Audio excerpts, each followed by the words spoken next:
Bom dia, queridos. Hoje a gente vai falar um pouquinho sobre colonização do Brasil. Esse conteúdo vai tomar algum tempinho nosso, tá? A gente vai roteirizar compreendendo o princípio desse processo, certo? Pontos iniciais. Nós temos que nos lembrar que lá no princípio, lá no início, quando os europeus chegaram aqui, eles não nos inseriram logo de cara em sua rota comercial, em sua rota econômica. Tá? Por dois motivos. Primeiro, porque era muito lucrativo o comércio que era feito com o Oriente. Né? Lembra lá do Oriente? Onde se extraía tecidos, temperos, enfim, uma série de coisas que eram absolutamente caras na Europa. E segundo, porque haviam grupos aqui. E aí a gente vai tomar um tempinho agora para falar sobre esses grupos que aqui estavam. Porque quando a gente fala de descoberta, a gente está falando que alguém que não sabia encontrou a América. Mas já existia gente aqui, gente que sabia que a América existia. E esses povos, essas sociedades, a gente chama de povos originais. Eu vou pedir para o editor pôr uma imagem aqui e eu quero que você observe um pouquinho. Quando eu falo de indígenas, de povos originais, de grupos, né, de sociedades indígenas, você vai observar que são vários grupos diferentes, de aparências diferentes, de marcas diferentes, de gestos diferentes. Então é muito complexo a gente igualar essas sociedades.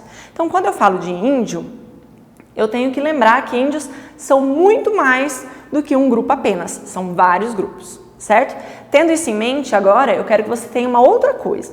Quando a gente conta uma história, essa história sempre tem um ponto de vista. Imagina que você brigou com um colega, certo? E você vai contar a sua versão dessa briga para alguém. Depois o seu colega vai contar. Essa história vai ser diferente. Concorda comigo? A mesma coisa acontece na história do Brasil. Se a gente contasse a história da colonização do ponto de vista indígena, a gente teria uma história muito diferente. Se a gente contasse a colonização do ponto de vista dos africanos em condição de escravidão, a gente teria uma história muito diferente. Né? Provavelmente uma história de sequestro, de violência, de estupro, de várias coisas, de roubo com muito sangue. Mas normalmente a gente conta essa história de um lado um pouquinho menos sofrido, né? Do lado dos campeões, que são os europeus que vieram e dominaram o território. Então, para começar, vamos lembrar um pouquinho sobre os índios. Quem são eles? Várias sociedades com aspectos diferentes, que faziam entre si marcas no corpo, e essas marcas, esses sinais, essas pinturas, esses piercings, brincos, tudo isso simbolizava alguma coisa para o grupo. Como esses grupos tinham cultura diferente, então os símbolos também eram. A religião era muito parecida, né? E a estrutura de poder era muito parecida também. Por quê? Para os povos nativos aqui do Brasil, a propriedade privada, ser dono da terra, não existia. Como que isso funcionava? A terra pertencia a quem estava trabalhando nela. Então, a partir do momento que aquele grupo parava de trabalhar nessa terra, essa terra estava liberada para outra pessoa usar. E isso causou um choque muito grande nos europeus, porque para eles acúmulo era sinal de riqueza. E para os indígenas não era assim. Não fazia sentido para eles você estocar uma coisa que existia em abundância na natureza. Não fazia sentido para eles você ter joias, roupas, várias casas, porque para eles isso não era necessário para a sobrevivência. Então, era uma perspectiva muito diferente de cultura. Né? Os papéis de homem e mulher eram diferentes nessas sociedades, porque os homens eles tinham todo o papel externo, do trabalho externo, como proteger e caçar, e as mulheres o trabalho interno, como a agricultura e a educação das crianças. A perspectiva de família era diferente, não existia essa questão europeia de que família é pai, mãe e os filhos, né? Essa conexão sanguínea, mas sim laços de afeto dividindo uma mesma casa. Alguns grupos, eles eram violentos, outros eram pacíficos. Alguns grupos ficavam mais escondidos, outros eram mais expostos. Então, existia bastante diferença quando a gente fala de indígena e isso é muito importante, certo?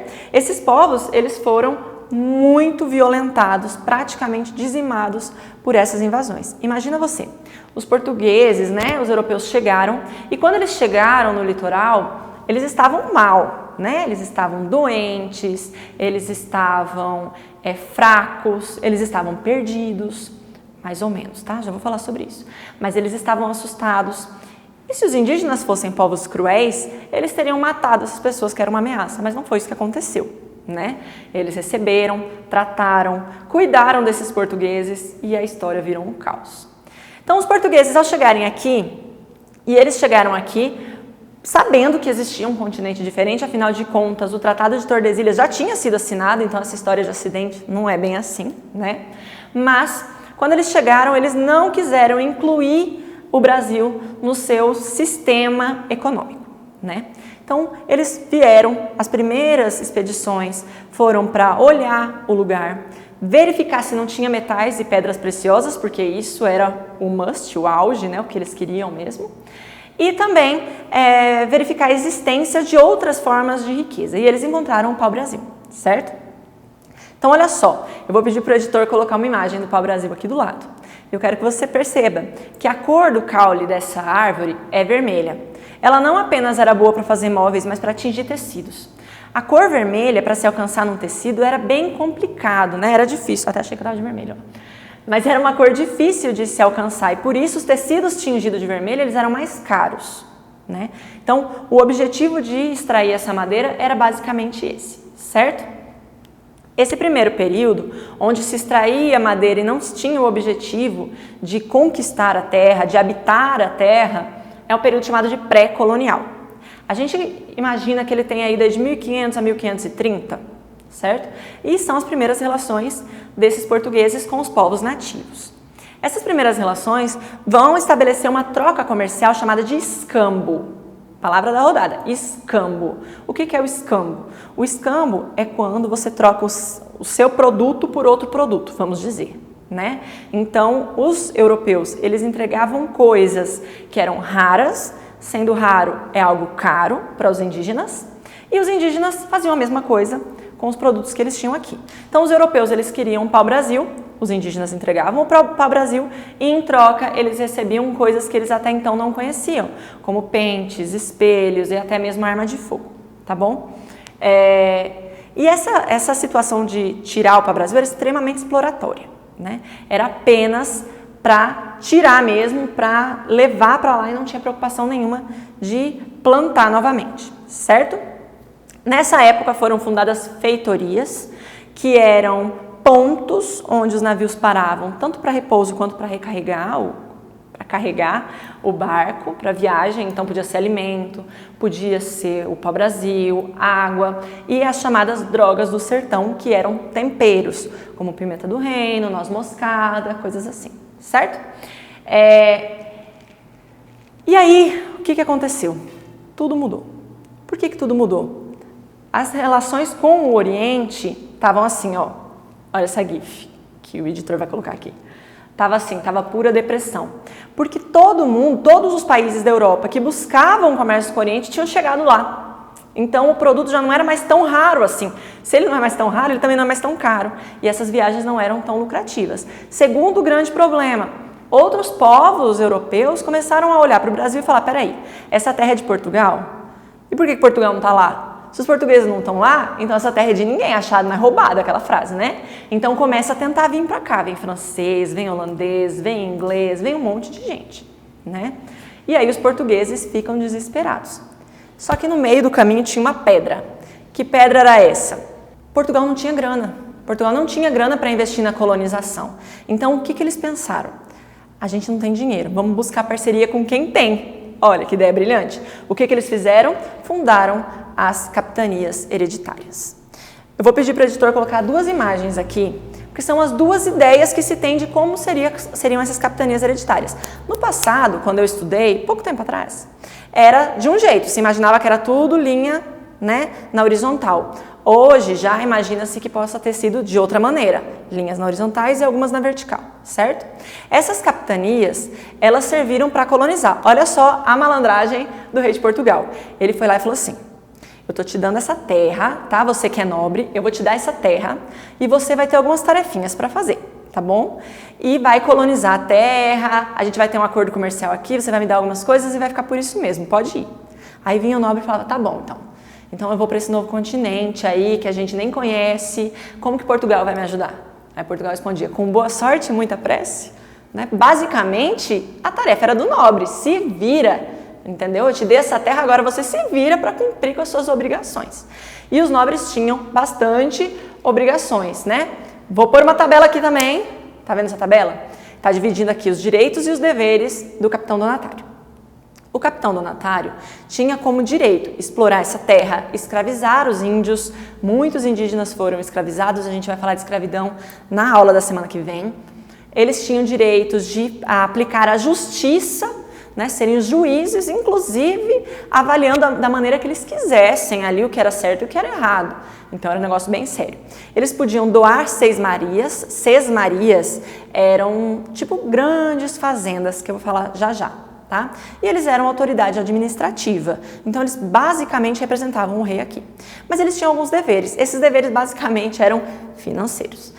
Todo o pau-brasil daqui do Brasil, que saía daqui, assim como as drogas do sertão, elas pertenciam a Portugal, então era feito estanco, ou seja, 100% do pau-brasil e das drogas do sertão pertenciam a Portugal.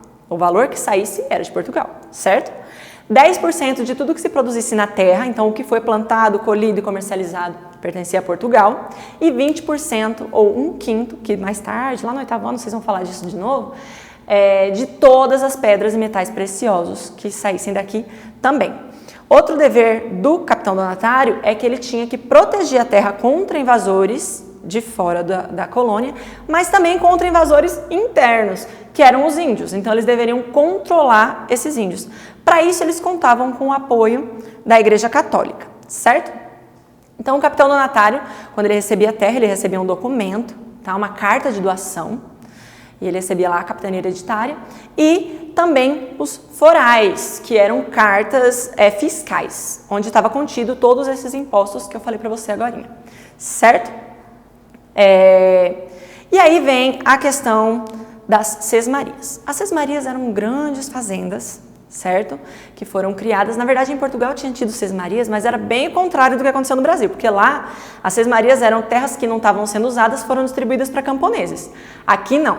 Aqui eram terras que por vezes estavam sendo usadas por indígenas e eram distribuídas para nobres ou pessoas que viessem lá da Europa para colonizar, né, para vir viver aqui.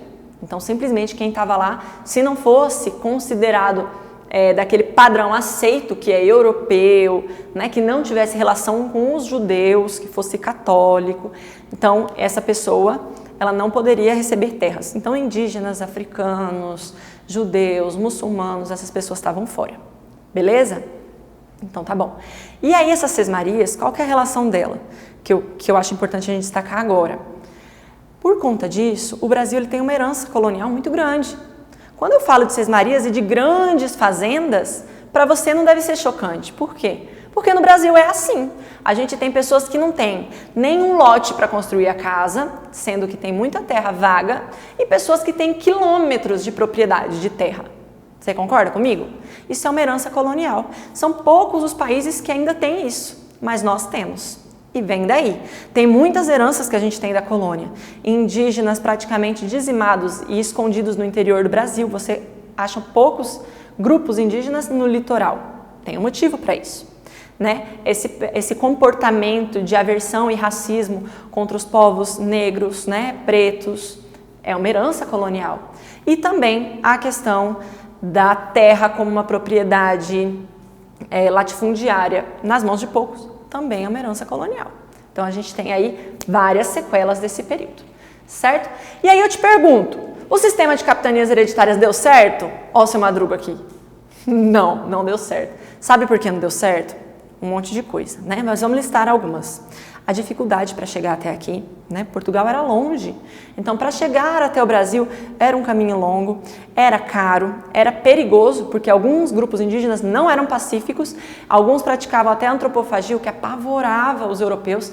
Antropofagia basicamente é um ritual em que se acreditava que você poderia obter a qualidade do seu adversário ao consumir a carne dele.